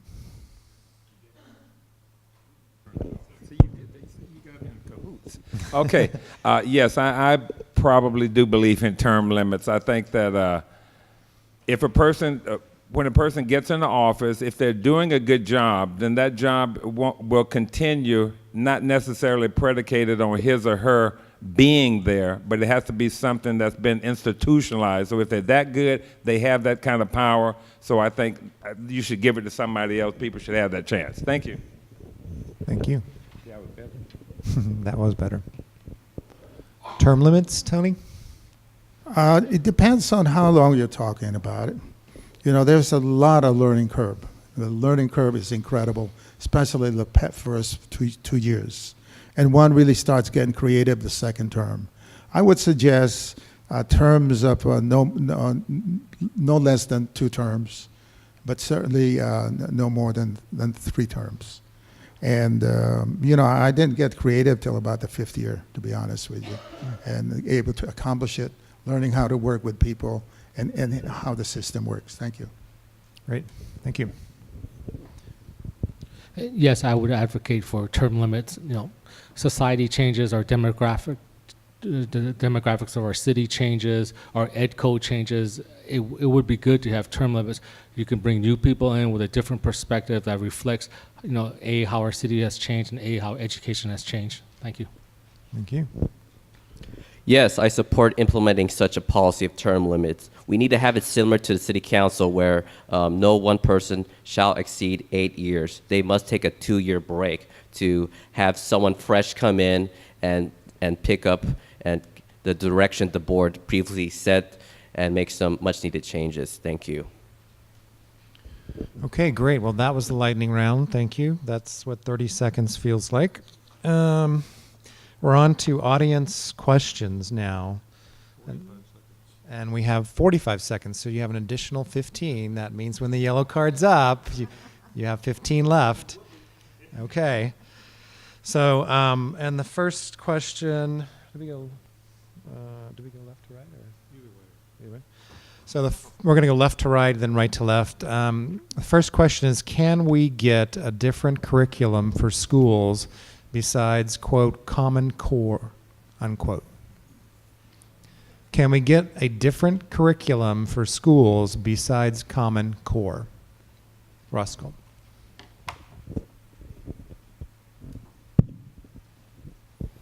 Even though Common Core is currently the federal law, we need to look at Vallejo Charter School. They have expeditionary learning. I visited Vallejo Charter School, talked to the employees, as well as the parents and the students. They asked me, why couldn't this program be replicated district-wide?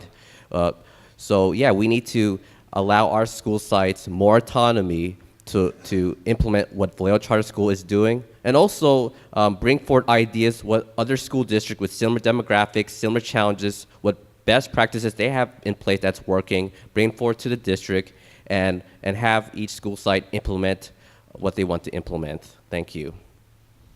Same question. Yes, I think it's possible. Let me just remind you that Common Core was created because high school children were graduating and they were not able to read or write properly. Not all states have implemented Common Core, but I think it A, depends upon the parents, and B, the school structure. If you look at MIT Charter School, they actually have a program called Response to Intervention that helps children get caught up. So there are different ways of teaching children. Griffin Academy is going to start a high school that also offers an AA degree, not just a high school diploma. So I'm not saying we should be married to Common Core, But depending upon the parents and what the city wants, I think there are different ways of looking at educating children. Thank you.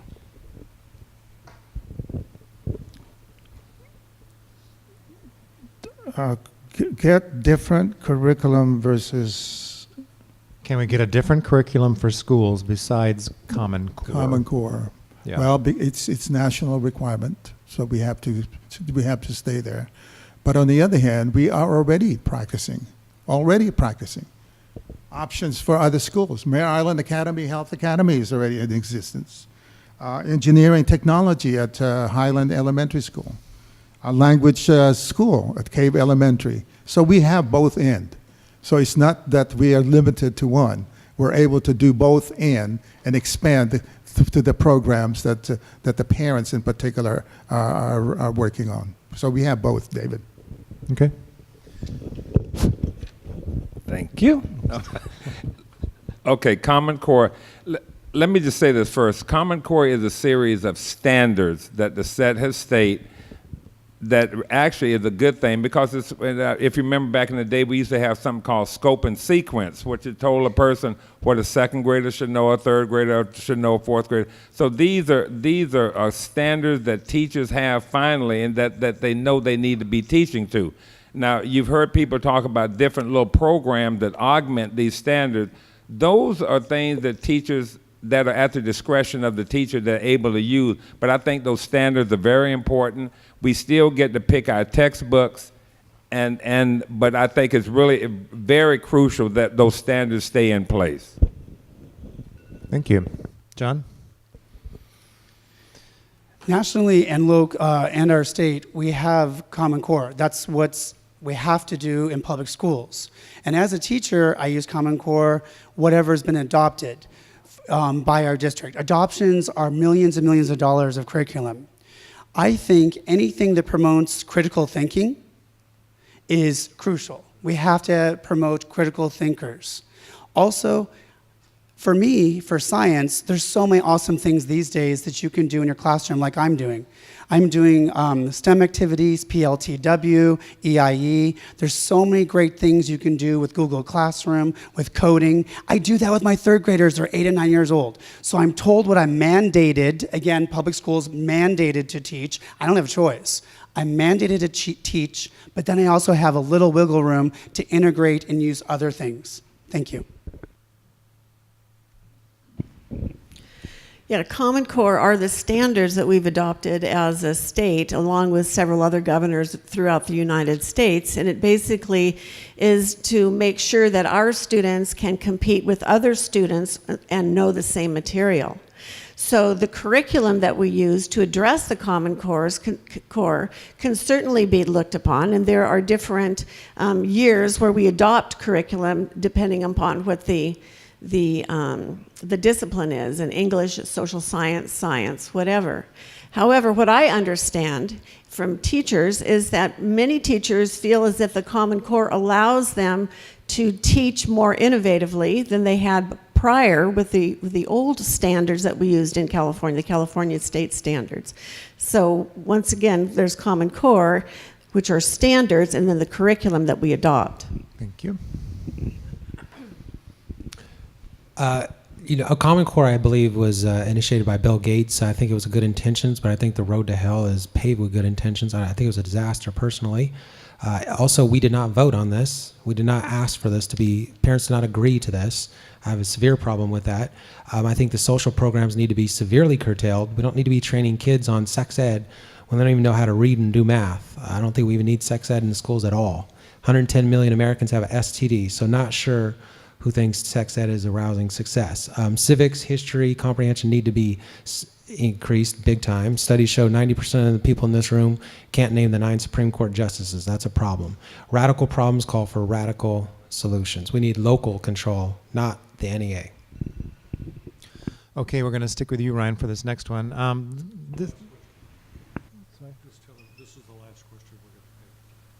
This is the last question we're going to take.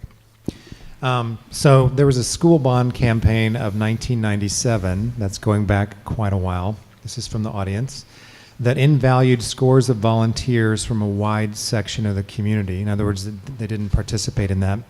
What is being done to involve the community in the campaign for the new bond measure in 2018? Well, obviously, anytime the taxpayers' money is And going I to... think you're not a supporter, as I recall. of That is correct. And I think Ruskell is not a supporter, so it might be a little bit of a challenge for you to answer that question. But I'll do my go best. The community definitely should be. We should. The reason why I'm not a supporter is because I don't really think it's in the community's best interest. But of course, I do agree that if we're going to be going to the taxpayers for their money, they obviously should have a say, and we should go to all segments of society to do that. Now, that does not mean that I take the responsibility away from Joe taxpayer, who's a voter, to get up and do his due diligence and attend a lot of these functions. I think we also need to discuss, the habits of the average American. Let's go into that. Average Americans in front of their television for 9 years of their life, and we need to take a look at why people are so apathetic. And they need to be called out on it, because as a citizen of the United States, God bless the people who came out here, but the thing is, we have to exert ourselves. Rivers and men both run crooked when they follow the path of least resistance. Thank you. thank you. Can you restate the question? So the question goes back to 1997, and a wide swath of the volunteer community was not able to access and support and lobby for a bond measure. So what is changing in this particular bond measure? How is the school district or the community being involved in that measure? I know that there is a work group that gets together, and there are advertising flyers that have gone out and information to involve the community.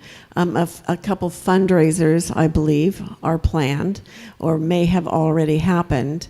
It's more of a mailing campaign that I understand, and kind of word of mouth that I've seen, rather than any real attempt to get out there and involve the masses. Okay, thank you. John? I've been going to each one of the bond committee meetings. We've had, anyways, I've been at every one of them. And at those meetings, there's going to be an oversight committee. That's by law. So the funds that are proposed in this bond are going to be so it's only towards facilities, only, just for facility maintenance. I think in 1997, I don't know where you were, I don't remember where I was. I don't want to live in the past. My philosophy is you learn from your past mistakes and you move forward not to make those mistakes again. We need to be positive and deal with today and deal with our children's issues today. Again, it's been 21 years since we've had a bond. Learn from your mistakes, move forward with an action plan that will bring results and accountability. Again, the law has to be followed for every penny of a bond. Thank you. Thank you. Tony? Okay, thank you. Okay, between then and now, I think, I have been on the periphery of the bond that's currently going on the ballot now.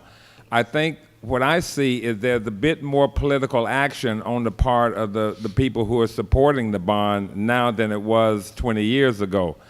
I see that they're going out and trying to solicit all the groups and major groups and minor groups in Vallejo to get their support. The school district is vigorously kind of running a campaign. I've seen them out. There's door stickers or door hangers that they're using.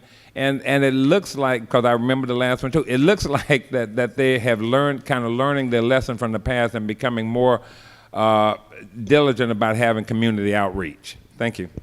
Thank you. Question, David. You said that the Measure A did not have a broad support. It was a previous bond measure in 1997. Oh, 97. Okay. Yeah, it was a while ago. Okay, Yeah. I thought you mentioned Measure A. No. A lot of that is the condition of our culture at that time, and we still have that continuing problem in our community, and that is the issue of tribalism. People say one thing, and the other group says another thing. Everybody believes what they believe, and the other believes what they believe, and we never talk to each other. And I think that particular thing is being erased in this campaign. We're trying to bring in as many people as broadly possible, parents, community groups, you name it, faith groups, coalitional groups, and we're trying to bring it together. And I think that's what lead to the success. That's a big difference from the last one. Thank you. Okay. Alan, same question. Hi, I actually do not support the bond. I didn't get to answer a bond question. So Okay, so 3 of the candidates don't support the bond. So, Okay. I'm against it at this time. To Okay. let you know, we still owe $58 million from the 1997 bond. Furthermore, if you look at the new areas of East Vallejo, the district received $43 million from, it's called a CFD2 tax parcel, and another $60 million from the state bailout. So the district received $103 million after receiving $133 million from the 1997 bond. I was on the bond refinance committee last year. We helped the school district refinance their bonds. They only recently refinanced their bonds last year because their state audits were not up to date. And when we got involved, we saved the homeowners about $8,000 per homeowner versus the initial $577 the district was going to offer us. So, I just don't think that the district has the proper people and procedures in place. Thank you. Thank you. Roscoe, same question. Difficult for you to answer because Yeah. I don't think you support the bond measure either, but if you could take a stab at it. Thank you. If you look at your tax bill, many community members, even some employees like the maintenance workers I talked to, they have told me before they're still paying off previous bonds and measures. What needs if the school district did a poll as they were seeing the feasibility of passing a bond, 6 out of 10 of those voters who are parents don't send their students here, their children here. We need to find out why these parents are choosing other options, why they're not sending their students to our schools. In my proposal for a $110 million bond I presented to the board earlier, I had a lot of conditions, including strong oversight and strong accountability. We need that in place to make sure the money goes to the appropriate places. Thank you. Thank you. So the last part of our forum is closing statements. So this is where you can do the campaign rally piece that we mentioned earlier. So I think we'll go, Ryan, you want to go first, and we'll go in the same order we did. And you get 1 minute and a half, a little less than your answers, a little more than the lightning round. Thank you, David. The reason why I'm running for the school board is because I saw some of the tremendous problems that are confronting us as a city and our children. One of the massive ones is that 70% of our children cannot do math and English at the 12th grade level, and we are putting these people into society. These people are going to be more at risk for criminality, for welfare, and for other problems that put a further burden upon the taxpayer.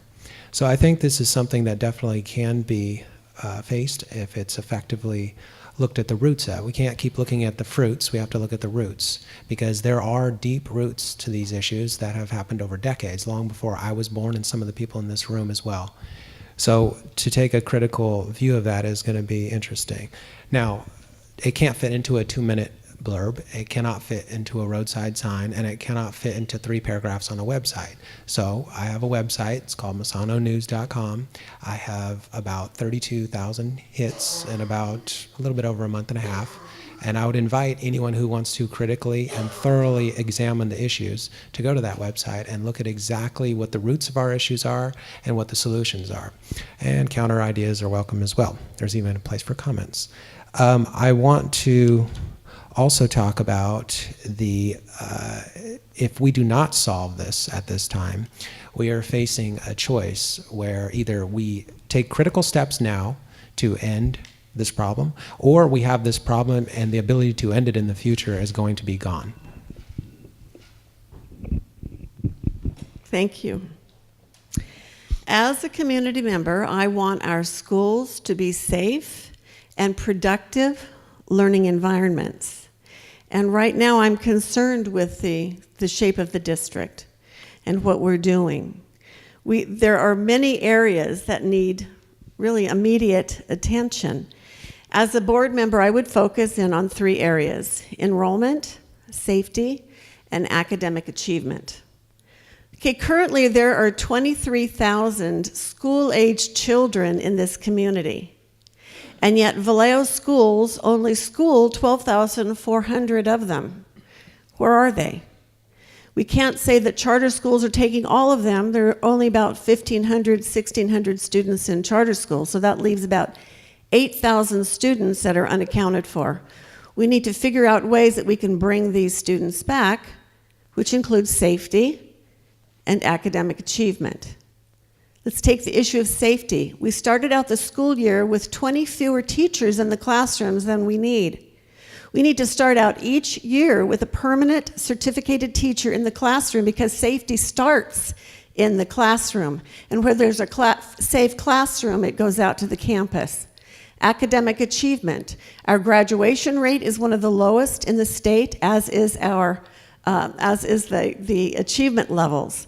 We need to immediately look at those and figure out ways that we can improve both. Thank you. Thank you. My name is Christy Gardner. John. Thank you for being here. Again, my name is John Fox, and I want to bring my 21 years plus public education experience to the Vallejo School Board. Each of those 21 years, I worked with children every day. I wasn't behind a desk. I was with children, the front line. And those children have been mostly at-risk children, very diverse.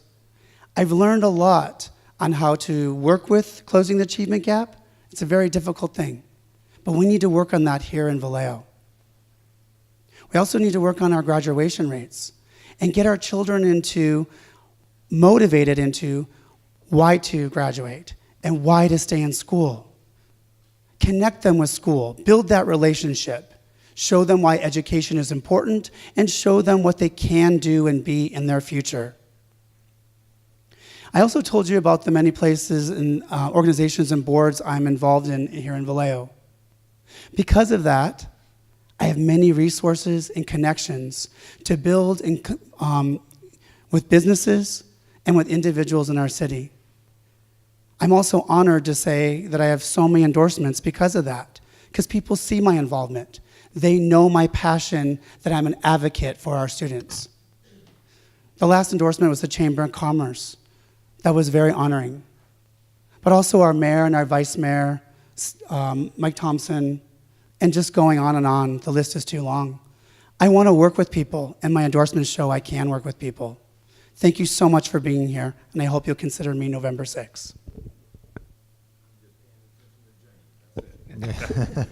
Okay. Like I said before, I've lived in Vallejo for 35 years, have been in this district for 30 years. Vallejo is all I know as an adult, and this district is all I know as a professional.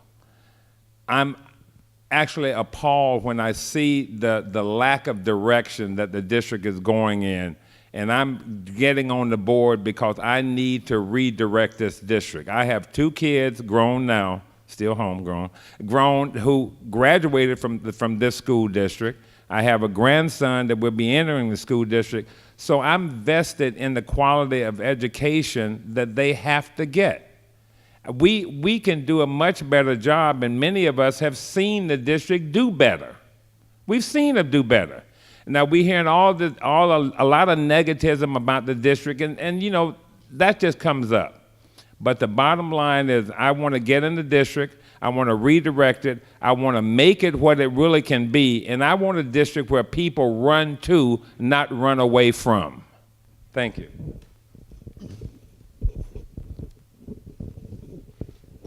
Thank you so much for this opportunity to be here this evening. I'm a retired pastor and professor, and I have served with the school board for 2 terms. These are the accomplishments since I was elected to the school board 7 years ago. Higher graduation rates, 55 to 72%. Greater financial stability, full-service community schools, safer schools, new leadership with new superintendent and chief financial officer, the recovery from state receivership. We are beginning to bring the trades back to the school. And this is because of the leadership and efforts that I have the last 3.5 years. We started this with the adult ed.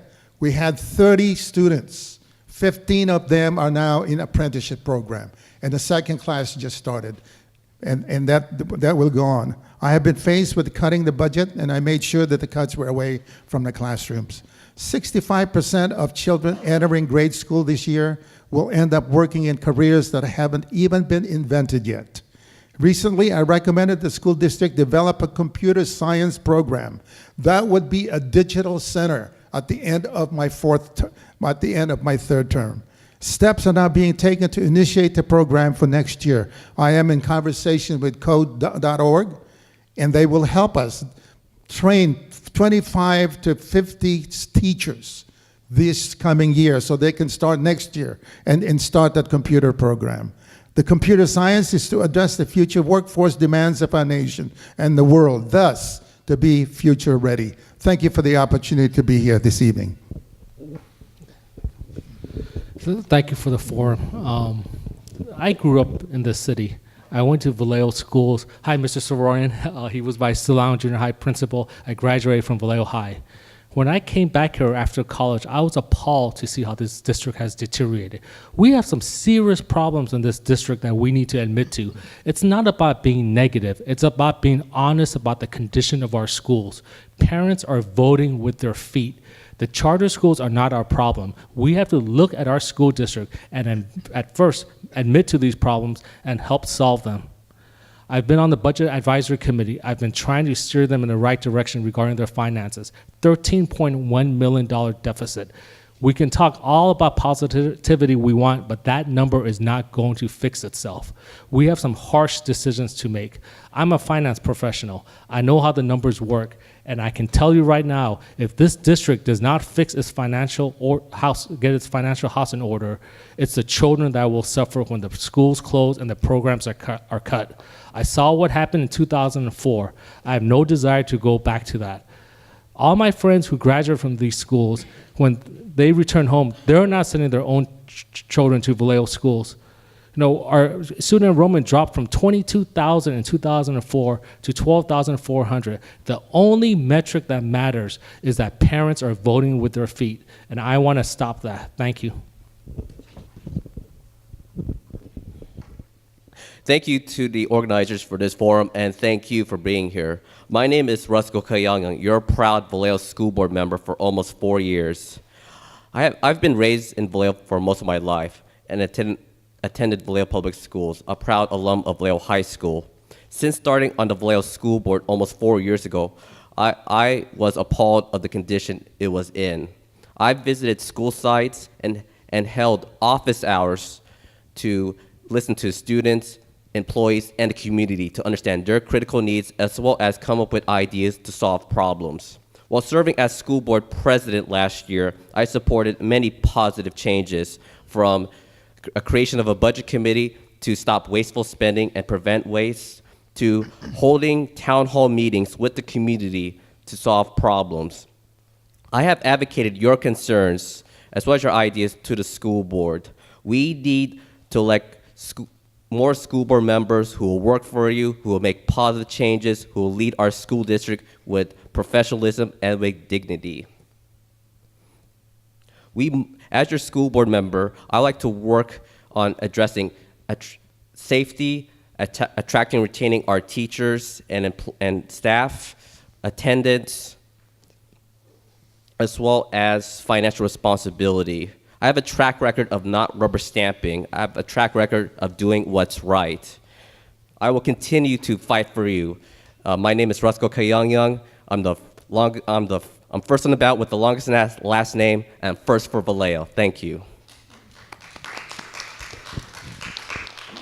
So that concludes the forum. I personally just wanted to say thank you to each of the candidates. Clearly, we have a passionate group of people running for school board this year, and I'm excited that we have such an opportunity for choice. And I think you did a great job of outlining how your different views differentiate you as a candidate. So thank you very much for your time, and have a good evening.